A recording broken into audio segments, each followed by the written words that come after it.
Hey everybody, welcome to the video. So I'm breaking down the Tuesday Night Football Showdown slate for tonight on Draftkings. Going to be a little bit weird watching football on a Tuesday, but I am all for it. The more days we can get football, the better.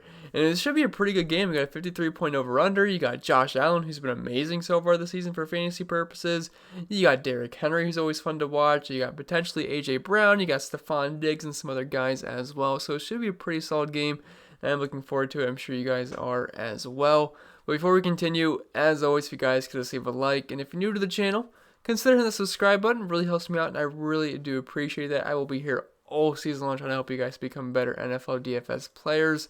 And if you don't follow me on social media, the handle's in the bottom left-hand corner of your screen.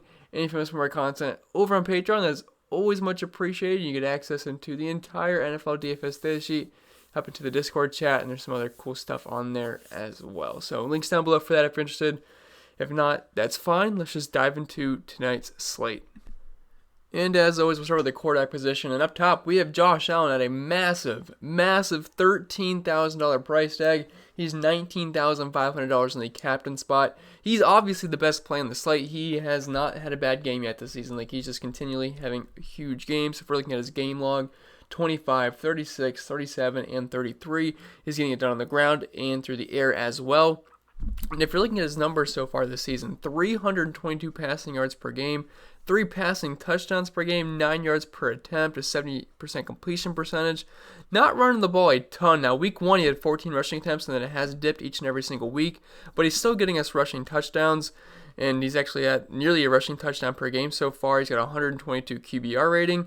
Now, the matchup versus Buffalo, I wouldn't say it's great. They are 13th DVOA, or not versus Buffalo, I apologize, versus the Tennessee Titans. I wouldn't say it's great. They're 13th DVOA versus the pass, and allowing only 21 DraftKings points per game to quarterbacks and 270 passing yards per game. But 2.5 passing touchdowns per game, and Josh Allen, he's just been playing so well this season. The addition of Stephon Diggs has been huge for him, and I think he's going to have another pretty solid game here. Would not surprise me if he gets you 30-plus points again.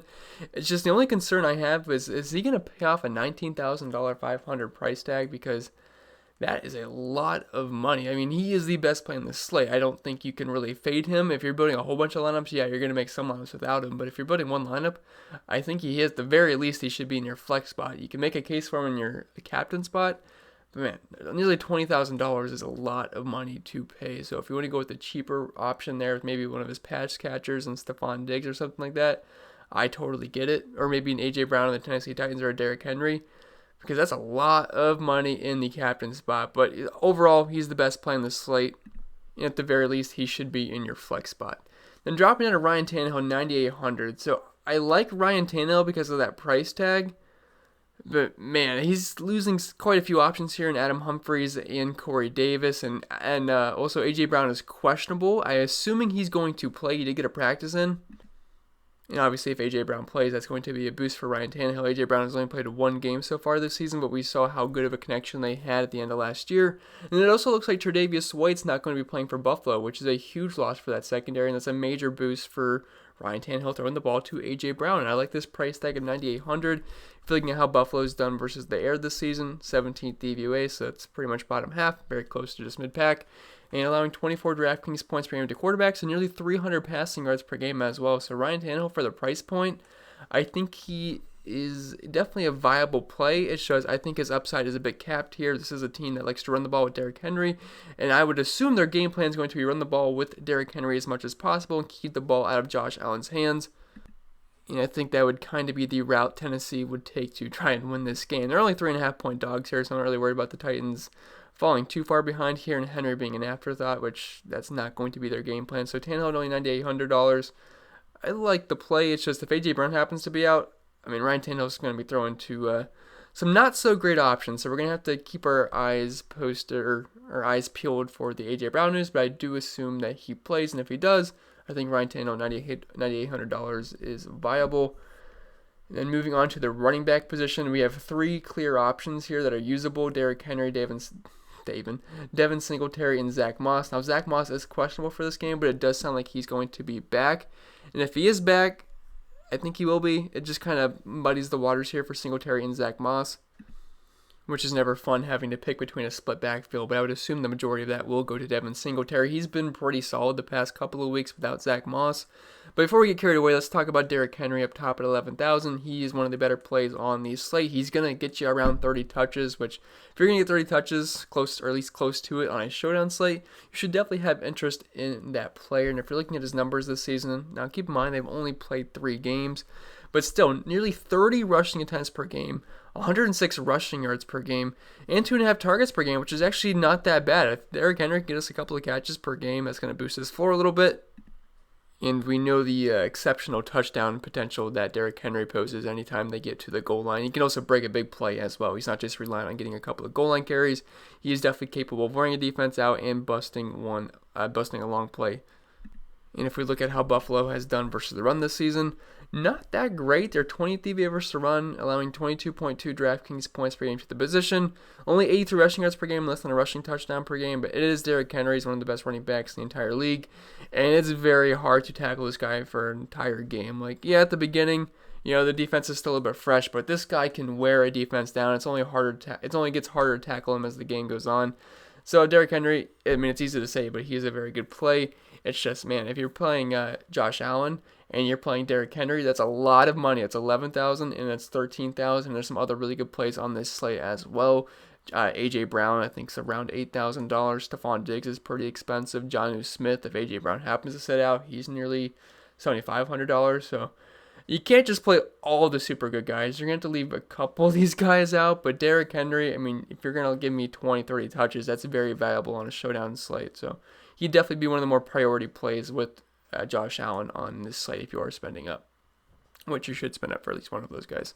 And then dropping down to Devin Singletary and Zach Moss. It sounds like Zach Moss is going to be back, which if you're looking at what his production was the first couple of games that he played, he was getting 8.5 rushing attempts per game, only 24 rushing yards per game, and only 2.8 yards per carry. He's also saw around 2 targets per game as well. So I think we could expect anywhere from more than likely 6 to 10-ish touches from Zach Moss. Maybe since it's his first game back, maybe that's on the lower end of that, which would be a boost for Devin Singletary.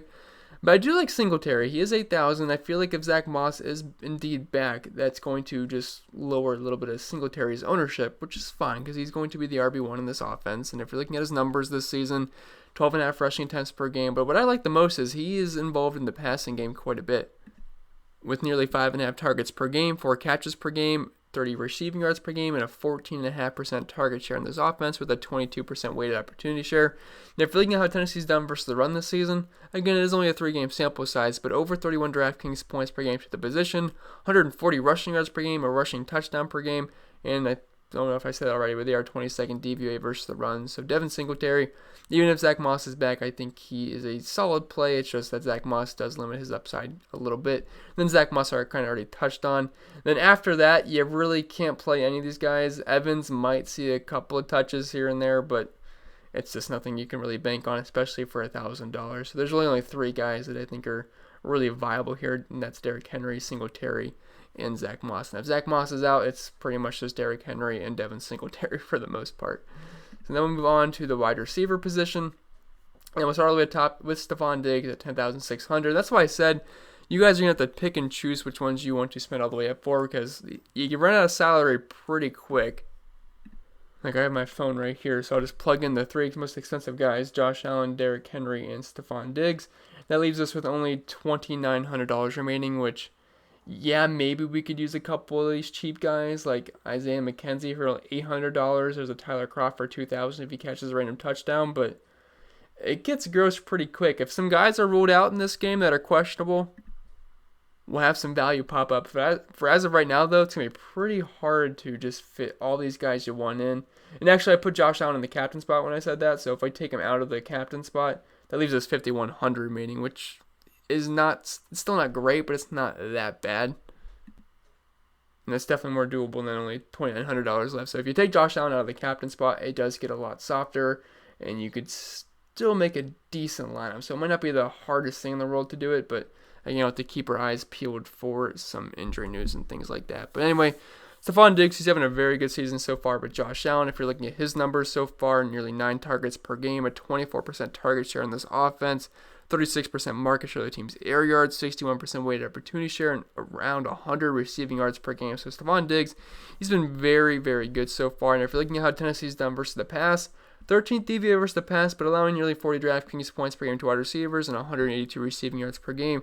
He's obviously the clear pairing with Josh Allen, and John Brown's also questionable for this game. And if John Brown happens to miss, that's 5.5 targets gone, which is going to just spread out to guys like Stephon Diggs and a couple of the other cheaper Buffalo Bills receivers like Isaiah McKenzie and Gabriel Davis. So we'll have to keep our eyes peeled for the John Brown news. But Stephon Diggs, either way, he's a great play. It's just a matter if you have the salary for him or not. A.J. Brown at 8,800, he's going to be one of the more better plays on this slate as long as he plays, because if he does play, it sounds like Tre'Davious White's going to be missing, which he would have saw a lot of Tre'Davious White, and he's one of the better corners in all the NFL. So that matchup would get a lot easier here for A.J. Brown. As long as A.J. Brown does play, I really like him quite a bit here at 8,800, especially since Corey Davis and Adam Humphries are probably not going to get cleared from the COVID list. I believe that's what they call it. Whatever it is. They both, they got the COVID designation. And I'm assuming those guys are going to be out. So A.J. Brown's kind of like the lone, very talented wide receiver here. And he should get quite a bit of targets here. He's only played one game this season. He got 7 targets in that game, 5 catches for 39 yards. Can't really put too much stock into that. He was very involved last season. And him and Ryan Tannehill were just hitting on big plays each and every single week. And like I mentioned, if Buffalo is without Tre'Davious White, which it sounds like he's going to be out, if he is in, I still like A.J. Brown, but just not, you have to tone it down a little bit. But volume and talent alone should get him there anyway. But Buffalo, they're 17th EVA versus the pass this season, and allowing 40.8 DraftKings points per game to the wide receiver position and over a receiving touchdown per game. So A.J. Brown, I like him quite a bit, and you get a $2,000 discount off of Stephon Diggs. Cole Beasley at 6,800. So I think he's a solid play here. He's never really a high upside guy. But if John Brown is out, it's just going to be a couple more targets for him. I kind of forgot to mention him when I was talking about Stephon Diggs and where the targets could get dispersed. As Cole Beasley kind of snuck by me there, nearly $7,000. But he's a pretty safe play. He's just never, like I said, a high upside play. But 5.5 targets per game right now. 65 receiving yards per game, a 16% target share. So Cole Beasley, he's a solid play. Never a super exciting play, but he does get a bump if John Brown happens to miss this game. And Tennessee's pass defense isn't something I'd really say it's scary. So they're in a pretty beatable matchup here. And if you can't spend all the way up for Stephon Diggs, he's a fine pairing with Josh Allen. Corey Davis does not sound like he's going to be playing, so I'm not going to waste my time on it. But if you are looking at his numbers this season, nearly 6.5 targets per game and a 20% target share, and that's more than likely not going to exist in this game. So you're going to have to spread that around the offense. And then we have, John Brown, 5,800. So he is questionable for this game. I really don't have a lean if he's going to end up playing or not. If he does play, he's a fine option with Josh Allen, nearly 5.5 targets per game. More of a bigger play guy. I wouldn't say he's like a huge boomer bust, big play guy or nothing. But he definitely has the upside for that. But he is questionable, so we're going to have to see if he's going to play or not. And if he is out, it's just going to be a bump for Stephon Diggs, Cole Beasley, and a couple of the other cheaper Buffalo Bills wide receivers as well. As of right now, I'm not going to go too deep into it just because we don't know if he's going to end up playing. Adam Humphrey sounds like he's not going to be playing as well.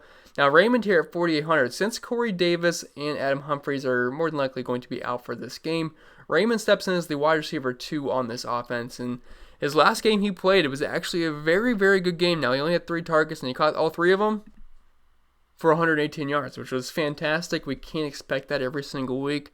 But as long as A.J. Brown does play, the defense is going to be pretty keyed in on him and stopping Derrick Henry. So I could see Raymond getting loose for a little bit. He's only $4,800, and I don't mind that price tag at all. Now, if A.J. Brown happens to be out, he will be the wide receiver 1, and at $4,800, he's going to see quite a bit of volume, so he'd definitely be very interesting if A.J. Brown happens to be out, but I do think A.J. Brown does play. But even then, Raymond does have some value here just because he's going to be the wide receiver 2 on this offense. Gabriel Davis at 4,600. If John Brown happens to be out, it's just going to be a boost to him and the other wide receivers like I mentioned already. If you're looking at how he's done so far this season, nothing too spectacular. About 2.5 targets per game, 2 catches, 32 receiving yards, and half a receiving touchdown per game. Does have an 8 out of 12.6 though, which is pretty good. But this play is pretty much dependent on John Brown being out. Although he has been involved each and every single week, but not really to the point where you feel pretty good about it. But if we're looking at his game log, just target-wise, last week he saw 1, week before that 4, then 1 and 2. So he's getting targets every game, but it's been less than 5 every single time. So if you want to play him, just you're going to have to hope that John Brown happens to be out. Then after that, it kind of falls off a cliff here because we go from $4,600 all the way down to $800. And we'll start with Isaiah McKenzie here at only $800. And actually don't hate Isaiah McKenzie here for some value because he's actually involved in the offense either way. And if John Brown happens to be out, it's just going to open up some more opportunity for him as well. Like if we're looking at his game log, he's scored every single week, not like touchdown-wise, but Draftkings-wise. 4.7, 6.7, 2, 3.9. He saw targets each and every single week. Hasn't seen more than 3 targets, but still, he's only $800. And if John Brown happens to be out, he will get an uptick in usage in this offense. So at $800, I actually think he's a decent value. Then after that, you're just kind of throwing darts at that point, and good luck trying to figure out which one it's going to be. You can get lucky with one, but I don't mind Isaiah McKenzie at only $800, and that really opens up your lineup to be able to defending, Stephon Diggs, A.J. Brown, Josh Allen, and Derrick Henry, if I'm forgetting anybody else. So don't mind the $800 price tag. Then we'll move on to the tight end position. Like I said, the rest of those guys are just dart throws. Well, up top here we have Jonnu Smith at $7,200. If A.J. Brown happens to be out, I feel like Jonnu Smith is nearly a must-play because he will be the only really talented pass-catching option on the Tennessee Titans at that point, and they're going to be throwing the ball. I mean, there's a 53-point over-under in this game. They're not going to run the ball each and every single play. But even if A.J. Brown does play, I still like Jonnu Smith. It would just be a major boost to him if A.J. Brown happens to miss once again. But even then, Corey Davis and Adam Humphries aren't going to be playing either. So either way, Jonnu Smith grades out pretty well here. And if you're looking at how he's done so far this season, it's been pretty good. He's getting a receiving touchdown per game right now, 6.67 targets per game, 60 receiving yards per game, 16% market share of the team's air yards. And actually, Buffalo's been not that great versus tight ends so far this season, allowing 20.5 Draftkings points per game to the position, nearly 90 receiving yards per game, and half a receiving touchdown per game as well. So Jonnu Smith, he's in a pretty good spot here. I definitely think he's one of the better pass-catching options on the Tennessee Titans, if not the best, depending on if A.J. Brown happens to play. But definitely like Jonnu Smith. The price is a little bit steep at $7,200, but the matchup's pretty good versus Buffalo that has struggled versus tight ends so far this season. And they just got to throw the ball to someone. And with Corey Davis and Adam Humphries being out, it's just Jonnu Smith and A.J. Brown, I think, all day for the most part.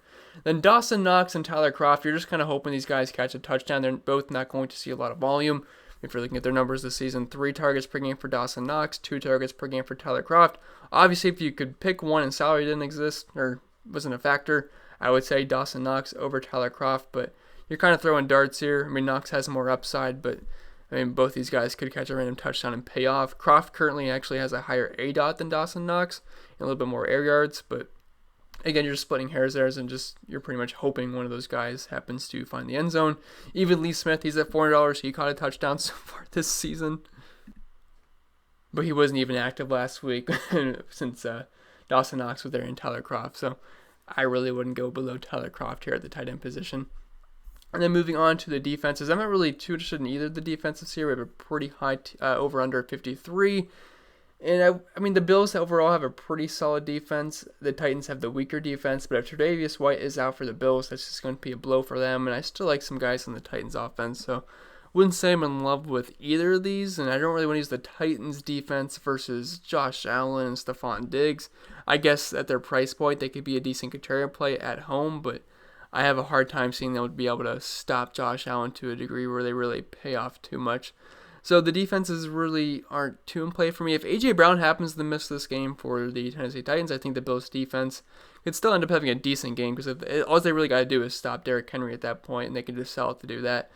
And, I mean, Jonnu Smith will probably do some damage, but I could see them having a decent game. But if A.J. Brown is in and Tre'Davious White is out, I could see this being a pretty back-and-forth game for the most part. And the kickers, they are what they are. If they hit their field goals, they hit their field goals and they become good plays, but good luck projecting them. It's just a matter if they get opportunities to kick field goals, and if they make them, good. They'll probably have a decent floor for you. But outside of that, you really can't project these guys, and you just got to hope for the best. Although I remember last time Stephen Gostkowski was on primetime, it was not pretty. How many field goals did he miss that game?